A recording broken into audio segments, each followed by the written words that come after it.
एक समय की बात है, किसी गांव में तीन दोस्त रहते थे। अनुराग, सुजल और करण। वे तीनों बहुत बहादुर थे। अगर गांव वालों को कोई भी परेशानी होती थी तो वो तीनों दोस्त मदद के लिए सबसे आगे रहते थे। उनके गांव में सब कुछ ठीक चल रहा था। सब लोग मिलजुल कर रहते थे। एक दिन अचानक गांव में अजीब सी घटना घटने लगी। गांव के बच्चे एक करके गायब होने लगे, जो कि एक चिंता का विषय हो गया था। इसलिए सभी गांव वाले गांव के चौपाल पर इकट्ठा हुए और इस समस्या के समाधान के लिए बात करने लगे। काफी देर तक बात करने के बाद करण ने गांव वालों को एक बात कही, क्यों ना हम रात में पहरा दें, इससे बच्चों की सुरक्षा भी हो जाएगी। साथ ही हमें ये भी पता चल जाएगा कि बच्चे आखिर जाते कहाँ हैं। करण की बात सभी गांव वालों को ठीक लगी और इस तरह से कभी अनुराग, कभी सुजल तो कभी करण तीनों गांव में पहरा देने लगे। और इस दौरान बच्चों का गायब होना बंद हो गया। एक दिन सरपंच ने सभी गांव वालों को बुलाया और कहा, जब से हमने अपने गांव में पहरेदारी करना शुरू किया तब से गांव के बच्चे कहीं नहीं जा रहे। लेकिन ऐसा कब तक चलेगा? कब तक हमारे गांव के आदमी रखवाली करते रहेंगे? हम इस समस्या को जड़ से निकाल कर फेंकना होगा। सरपंच की बात सुनकर अनुराग को एक योजना सूझी और उसने कहा कि अब रात में वो सभी पहरा नहीं देंगे। जिस पर करण ने कहा कि रात में सभी छत पर छुपकर देखेंगे कि आखिरकार बच्चे कौन चोरी कर रहा है। उसी रात करण, अनुराग और सुजल अपने अपने घरों की छत पर जाकर रात होने का इंतजार करने लगे। जैसे ही रात हुई, सुजल ने देखा एक बच्चा सुजल के सामने वाले घर से निकल कर जा रहा था। सुजल उसे देखकर बड़ा ही हैरान हुआ। उसने तुरंत मशाल जलाकर अनुराग और करण को इशारा कर दिया। वो दोनों जल्दी से करण के घर की तरफ आ गए, लेकिन सुजल उनसे थोड़ा दूर निकल गया था क्योंकि वो उस बच्चे का पीछा कर रहा था। सुजल ने बच्चे को ध्यान से देखा तो उसे कुछ अजीब सा लगा। उसने देखा कि बच्चे की आंखें बंद थी और वो कुछ धीरे धीरे बोल रहा था, मैं आ रहा हूँ, मैं आ रहा हूँ, मेरा इंतजार करना। सूजल बच्चे के पीछे चल रहा था और सूजल के पीछे अनुराग और करण। तभी वो बच्चा घने जंगल की तरफ जाने लगा। उस घने काले जंगल में लोग दिन में जाने से डरते थे और वो बच्चा आंखें बंद किए रात में जा रहा था। ये देखकर तीनों हैरान हो गए।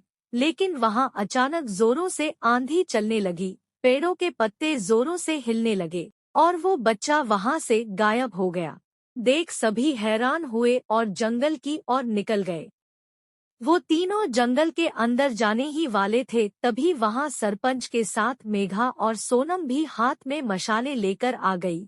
इसके बाद वो सभी जंगल के अंदर चले गए। थोड़ा दूर जाने के बाद उन्होंने देखा कई जानवर वहां मरे पड़े हैं और उनको देखकर ऐसा लग रहा था कि जैसे किसी ने उन्हें नोच नोच कर खाया हो। ये सब देखकर अनुराग कहने लगा, यहाँ जरूर कोई न कोई गड़बड़ है जो हमें नहीं पता। वो बच्चा किसी बड़ी मुसीबत में न फंस जाए। हमें जल्दी ही उसे ढूंढना होगा। अनुराग की बात सुनकर सभी उस बच्चे को ढूंढने लगे। अब वो सभी जंगल के बिल्कुल बीचों बीच पहुंच गए थे और बहुत थक भी चुके थे। वो एक जगह रुके। तभी मेघा को कोई किसी तंत्र मंत्र की आवाज सुनाई दी। मेघा के ऐसे कहते ही सभी चुपचाप आवाज सुनने लगे। तभी उन सभी को भी वहां पर मंत्र पढ़ने की आवाज सुनाई दी। अनुराग ने हाथ से इशारा करते हुए कहा, आवाज की तरफ चलने को कहा। सभी आवाज की तरफ बढ़े तो जो उन्होंने देखा उसे देखकर उन सबके होश उड़ गए। वहां पर एक जगह आग जल रही थी। उसके चारों ओर वो बच्चे बैठे हुए थे जो गांव से गायब थे और वो बच्चा भी जिसके पीछा अनुराग, सुजल और करण कर रहे थे। वो सभी बच्चे आंख बंद करके बैठे थे और हर बच्चे के आगे एक पौधा लगा हुआ था। ऐसा लग रहा था जैसे उसको किसी ने अपने वश में कर लिया हो। वहां पर एक डायन, जो दिखने में बहुत भयानक थी, बच्चों के चारों ओर चक्कर लगा रही थी। उसके हाथ में एक खून भरा प्याला भी था और वो मंत्र पढ़ पढ़ कर बच्चों के ऊपर खून डाल रही थी।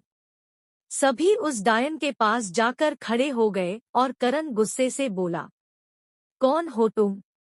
और इन बच्चों से क्या चाहती हो? डायन, पहले ये बताओ तुम कौन हो और यहाँ क्यों आए हो?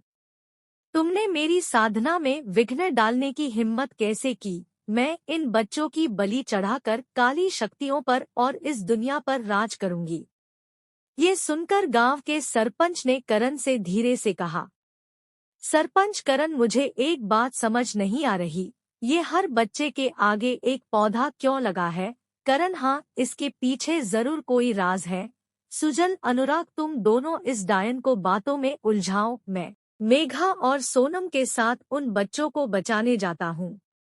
करण के ऐसा कहते ही सुजल और अनुराग उस डायन के पास चले गए। फिर करण, मेघा और सोनम ने उन बच्चों के सामने से पौधे उखाड़ दिए। इसके बाद बच्चों ने अपनी आंखें खोल ली और वो सब अब ठीक हो गए।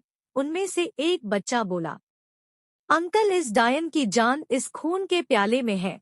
इस प्याले को आग में डालने से ये मर जाएगी। करण ने मेघा, सरपंच और सोनम से उन बच्चों को वहां से ले जाने के लिए कहा और अब करण, अनुराग और सुजल अकेले ही उस डायन से लड़ रहे थे। डायन तीनों में से किसी को भी खून के प्याले के पास नहीं जाने दे रही थी, लेकिन फिर भी अनुराग ने जल्दी से खून का प्याला उठा लिया और उस खून भरे प्याले को आग में डाल दिया। जैसे ही वो खून भला प्याला आग में गया, डायन चिल्लाने लगी। डायन पूरी तरह से जलकर राख हो चुकी थी। तीनों दोस्त गांव की तरफ लौट गए। गांव के सभी लोग अपने बच्चों को देखकर बहुत खुश हुए और उन्होंने अनुराग, करण और सुजल को धन्यवाद किया। अब वो तीनों गांव के हीरो बन चुके थे।